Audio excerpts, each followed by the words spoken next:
Hi there everybody, Marcia here from Bugmark Creations. Thank you for stopping by my channel today. So in my last video, I had gone over kind of what I'm doing this year. I'm making a large village and a small village.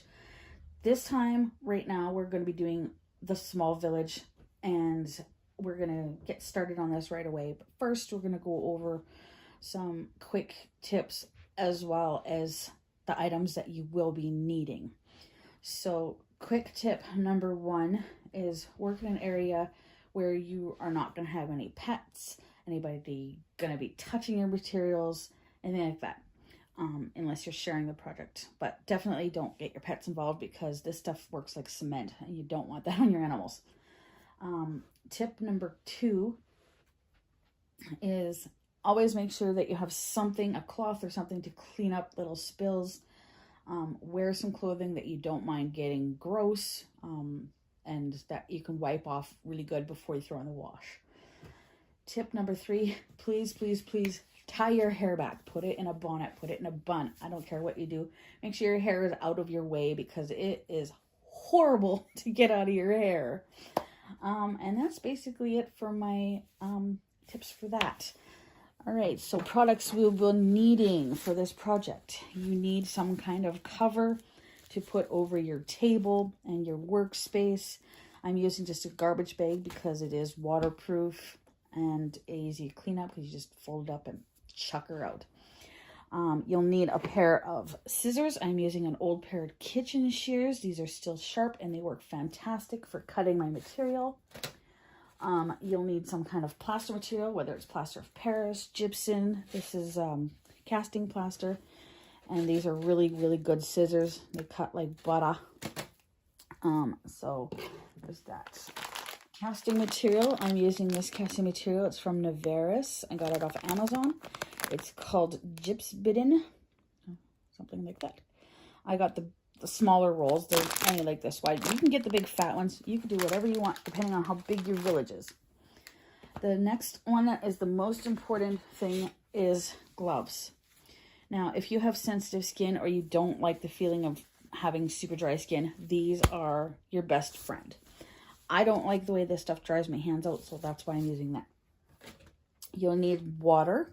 I do suggest using warm water, not hot water, but really warm water, and just a little bit at a time. And then of course your materials that you have here. I am not completely finished building this. I am going to be adding things as I go, which is why I have some paper here so I can make little boulders, little bushes, high areas, lower areas, whatever. So I have paper, and then I have toothpicks that I'm going to be using to hold them all down.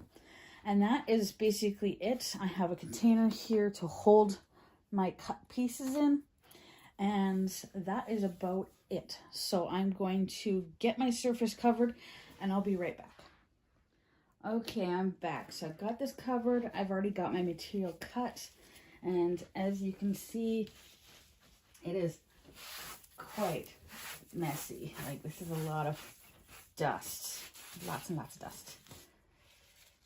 Got my water, so I'm just gonna move this aside just a bit. It's gonna be messy. Got my hair in a bonnet. Looks all good and beautiful. So let's get started. This up there. I'm gonna have this over in the corner here. Put that there. Now with my strips, I have big ones, small ones. So I got some that are moderately sized, about this big. I got some that are really long. I got a couple that are pretty short. It's good to have that variety because you never know what you're going to do. So I have decided that I'm not really liking this rock. I mean, it's okay, but I think I'm going to use a different rock or a cluster of rocks, which would probably look a little bit better than this. So I'm going to just take this off. The good thing about glue and sticks is you don't have to worry about it. It's all gone. So there was no more material. Let's get started. So all you do is just dunk. You don't need too much because it does spread. It gets really nice and gooey. And you're just going to set it where you want it. but do want to kind of make it flat enough, and then just kind of smooth it out. Smooth it over the areas. If you want it to be bumpy lumpy, by all means make it bumpy lumpy. This particular thing that we're doing here, this is the first layer. It does not have to be absolutely perfect.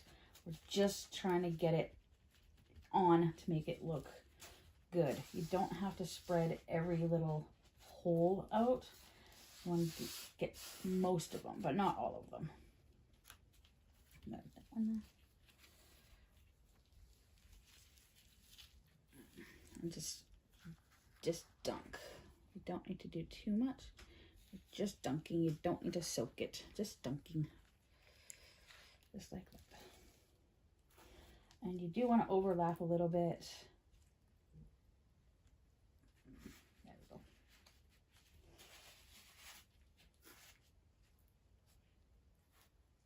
Just overlap, just a smidgen. And go over the edges. It's fine. You're allowed. Just like that.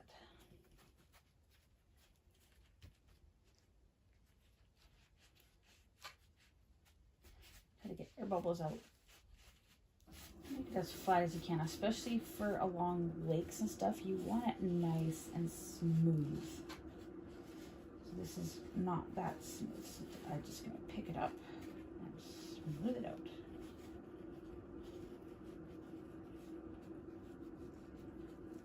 For rivers, not a big deal because rivers are never flat. They have rocks, they got logs, they got all sorts of things in them.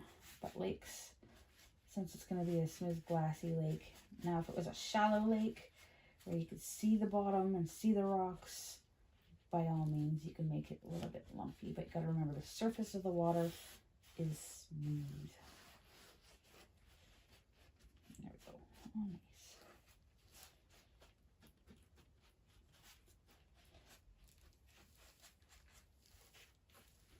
That's if you're just painting. I'm going to be going over this with some resin, so the lumps and bumps aren't going to be too much of a big deal for me, because the resin is going to be higher than it and smooth out all on its own. So I'm not too concerned.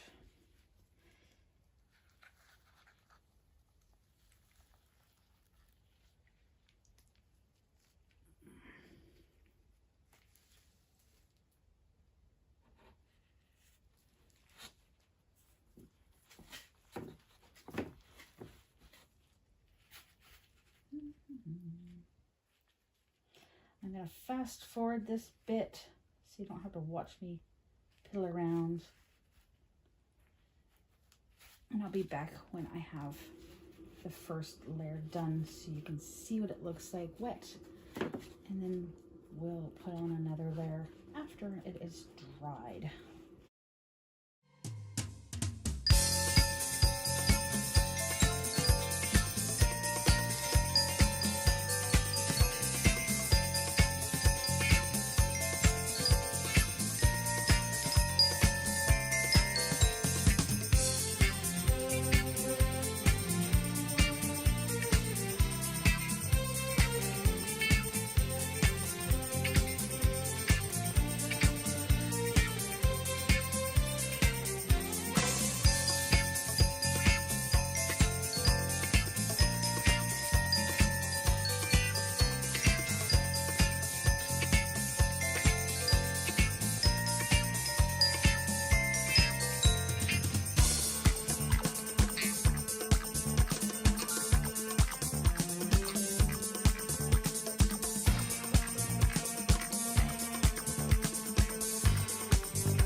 Sometimes it'll ball up on you like this.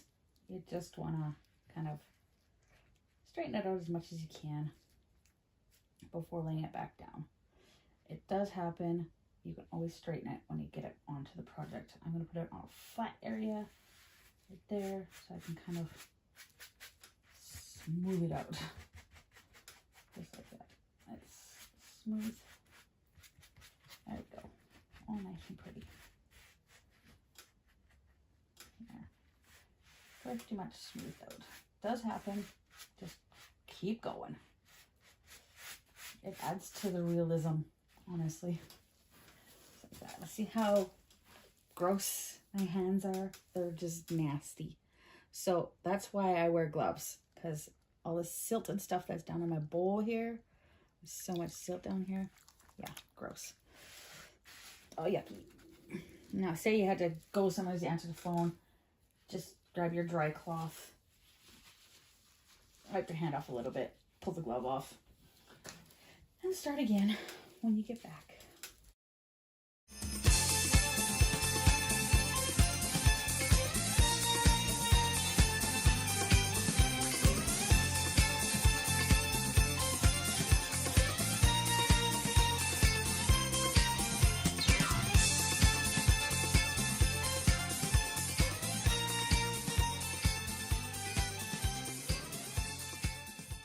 Okay, so I got the most of this done. Now, what is happening is my water is getting too cold.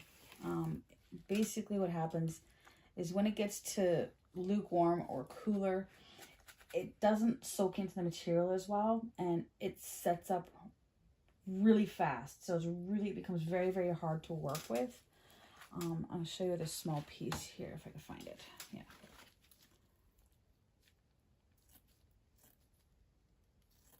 So I got a small piece here, and it doesn't soak in. It's not as floppy. It's kind of hard to work with, and when you put it onto your project, it's very slippery, and it just does not want to stick where you want it to. This would normally stick very well. This is not sticking worth a darn. Still going to keep it here, but it's not flowing. Like, it's not flowing. It doesn't cover all the holes properly. It's not flowing very well. And this will harden up in just a few seconds. It's already starting to go hard. I don't want that because I can't manipulate it anymore once it's on there. Like, this is it. Normally I have about a 2-minute window. I have nothing. So I'm going to go change my water. Basically, I'm just going to pour a little bit out, as much as I can. It is settled, so I'm going to pour just slightly, let the dust settle a bit, and then kind of siphon it out and then add. Okay, everybody, so this is now done. The first layer looks really good. It is dry. It has been about 14 hours. It's not cold anymore. It's perfectly fine. It still feels a little damp in some spots, but it's fine enough to do another layer. And then you have to leave it for approximately 24 hours before you can paint. Also, this area here, see all the little spots and speckles?